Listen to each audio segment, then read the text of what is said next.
तो यहाँ पर लिखा है कि दो संख्याओं में अनुपात 5:3 है। तो इसका मतलब ये है कि पहली संख्या 5x और दूसरी संख्या 3x, इस तरह से हम मान लेंगे इसको।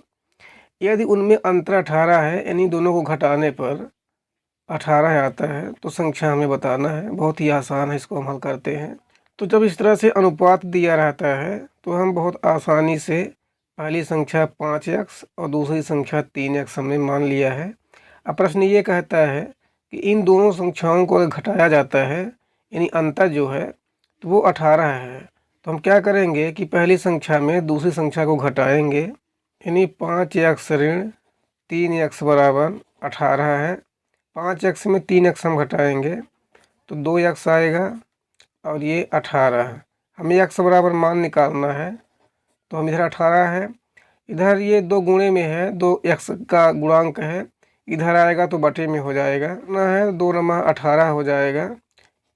x बराबर अगर 9 निकला है तो अब हम आसानी से पहली संख्या और दूसरी संख्या को निकाल सकते हैं। जैसे यहाँ पर पहली संख्या 5x थी, हमने माना था, तो हमने x का मान रख दिया 5 गुणे 9 यानी 45 हो गया ये।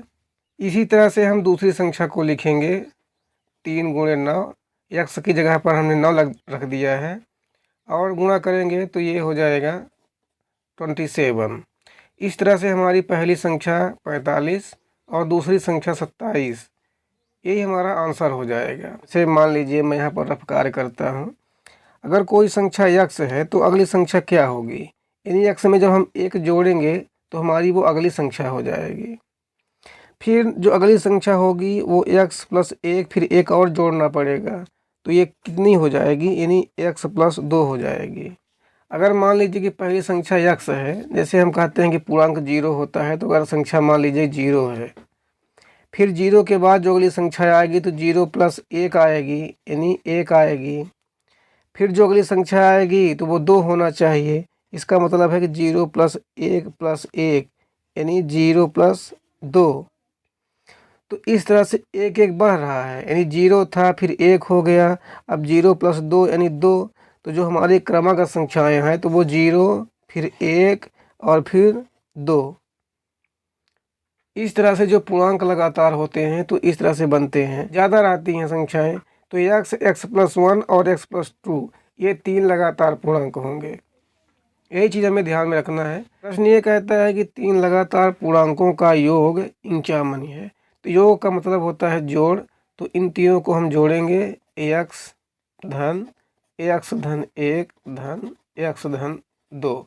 जोड़ने पर कितना आता है, 51 आता है। को हल कर देना है समीकरण को, तो यहाँ पर पहले हम 4 राशियों को जोड़ देते हैं। x यानी हो जाएगा ये 3x, इनको हमको जोड़ना है 2 और 1, ये हो जाएगा 3 और ये हो जाएगा 51। तो हमको x बराबर मान निकालना है, तो 3 को हम इधर कर देते हैं, तो ये हो जाएगा 51 और 3 इधर आएगा तो -3 हो जाएगा। तो x बराबर जब हम मान निकालेंगे तो 51 में 3 को हम घटाएंगे,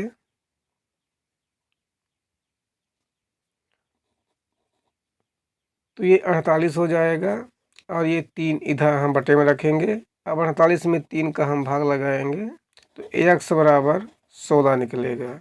अब x बराबर 16 निकल आया है, इसका मतलब ये है कि ये हमारा पहला पूर्णांक है। दूसरा पूर्णांक हमें निकालना है, तो हमें x + 1 माना था, तो ये हो जाएगा 16 + 1 यानी 17। अगला पूर्णांक हमने माना था x + 2, तो ये हो जाएगा 16 + 2 यानी 18। तो पहला 16 हो जाएगा, फिर 17, फिर 18, यही हमारा आंसर हो जाएगा। हमें इस सवाल को भी समझना है कि 8 के 3 लगातार गुणज है। तो गुणज का मतलब ये है कि हमें किसी संख्या में 8 का गुणा करना है। अगर मान लीजिए कोई संख्या x है, तो 8 का गुणज कब होगी, जब हम इसमें 8 का गुणा करेंगे। तो पहली संख्या x हमने 8 का गुणा किया तो ये हो गया 8x। दूसरी संख्या x + 1 होती है, जो लगातार संख्या होती है तो वो दूसरी संख्या x + 1 होती है। इसमें भी हमको 8 का गुणा करना होगा, तो ये भी 8 का गुणज हो जाएगी। जो तीसरी संख्या होती है वो x + 2 होती है। अब इसमें भी हमको 8 का गुणा करना है, तो ये हमारे 3 लगातार गुणज हो जाएंगे। अब ये कह रहा है कि गुणजों का योग 888 है, तो इसको हमको जोड़ना पड़ेगा, यानी 8x धन 8 इंटू एक्स प्लस 1 धन 8 इंटू एक्स प्लस 2, 888 आता है। तो हमने बराबर में 888 रख दिया। अब इसी को हमको हल करना है, तो हम क्या करेंगे, इसको इस तरह से सरल कर लेंगे कि 8x 8 का गुणा इन दोनों में करेंगे तो 8x धन 8 एकम 8, इसका गुणा इसमें भी होगा और इसका गुणा इसमें भी होगा, धन 8 का गुणा x में करेंगे तो 8x, ये धन हमने रख दिया, 8 दून 16 और बराबर 888। बहुत ही आसान है। अब हमें समान जो पद होते हैं उनको जोड़ना घटाना है, तो यहाँ 8x है और यहाँ 8x और यहाँ 8x, ये हो जाएगा 24x। 16 में हमको 8 जोड़ना पड़ेगा। अब हम इसमें जोड़ेंगे, घटाएंगे नहीं, क्योंकि जो समान पद होते हैं उन्हीं का जोड़ना घटाना होता है। तो 16 में 8 को हम जोड़ेंगे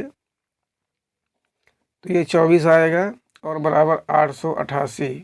अब हमें इसका हल करना है तो बड़ा आसान है। हम क्या करेंगे कि आप 24x बराबर निकालेंगे तो ये 888, 24 इधर आएगा तो ऋण में हो जाएगा, तो ये कितना बचेगा 4, 8 में 2 घटाएंगे 6, 864। x बराबर मान निकालेंगे तो 864 बटा 24 हो जाएगा। ये 12 दूनी 24 हो जाएगा और ये 86 लेंगे कि 12 का हम भाग दे रहे हैं दोनों समान पद में, तो 12 दूना 24 और 12 6 72, 12 सत्ते यानी 12 सत्ते 84 और 2 बचेगा तो ये 24 होगा, तो 12 दूना 24, तो ये हो जाएगा 72 बटा 2 और 2 का भाग हम 72 में लगाएंगे तो 36 आ जाएगा, यानी 8 गुणे 36।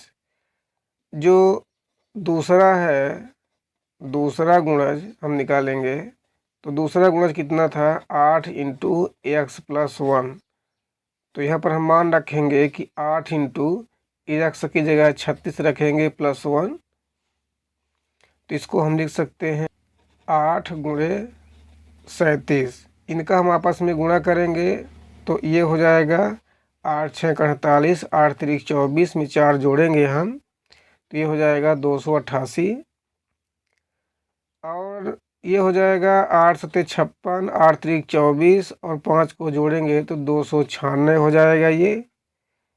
अब हमें तीसरा गुणज देखना है, तो तीसरा गुणज था 8 इंटू एक्स प्लस 2, तो यहाँ पर हम 8 का गुणा करेंगे, 8 गुणे एक्स का मान रखेंगे 36 धन 2। इसको जब हम हल करेंगे तो ये 8, 36 में 2 को जोड़ेंगे तो ये हो जाएगा 38। अब 38 में हमको 8 का गुणा करना है तो ये हो जाएगा 304। तो जो हमारा पहला गुणज है वो 288, दूसरा गुणज जो है तो वो 296 और तीसरा गुणज जो होगा वो 304 हो जाएगा। 3 लगातार पूर्णांक लिख लेते हैं। तो पहले हमें इन पूर्णांकों में 2, 3 और 4 का गुणा करना पड़ेगा। तो 2 जो है तो पहली संख्या के लिए है और 3 दूसरी के लिए और 4 तीसरी के लिए है। तो जब इसको हम गुणा करेंगे तो ये x 2x हो जाएगा, x धन ये जो लिखा हुआ है ये हो जाएगा 3 गुणे x धन 1। ये जो कोष्टक होता है तो इंटू ही माना जाता है, गुणा ही माना जाता है। अब हमें 4 का गुणा करना है तीसरे पूर्णांक में, तो इसको लिखेंगे 4 गुणे x धन 2। अब ये कह रहा है कि तीनों को जोड़ने पर 74 प्राप्त होता है, तो जैसा पिछला वाला सवाल था बस इसको भी वैसे ही हल करना है। तो ये हो जाएगा 2x धन 3 इंटू x धन 1 धन 4 गुणे x धन 2 बराबर हो जाता है 74। हमने यहाँ पर 2x लिखा, 3 का गुणा दोनों पदों में कर दिया है अंदर और 4 का गुणा कोष्टक के अंदर कर दिया हमने और फिर ये 74 लिख दिया। अब जो समान पद हैं उनको हमको जोड़ देना है, तो 2x 3x और 4x, 4 3 7 और ये 9x हो जाएंगे, धन 8 और 3 को जोड़ेंगे तो 11 और ये 74। 9x बराबर हमें निकालना है, तो हम लिखेंगे 74। 11 इधर आएगा तो ऋण में हो जाएगा, तो 9x बराबर हो जाएगा 3 और साथ में 1 को घटाएंगे तो 6। तो जो हम x बराबर मान निकालेंगे तो ये हो जाएगा 63/9। 9 सत्ते 63, यानी x बराबर 7। 7 धन 1 बराबर 8। x की जगह हमने 7 लिख दिया है और एक पहले से था।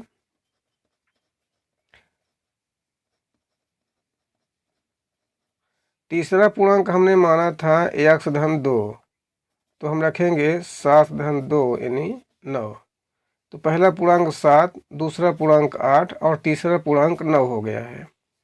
इसके कुछ और सवाल हैं, तो हम इसी तरह से एक छोटे से वीडियो में देखेंगे नेक्स्ट वीडियो में। तो आज की वीडियो में बस इतना है।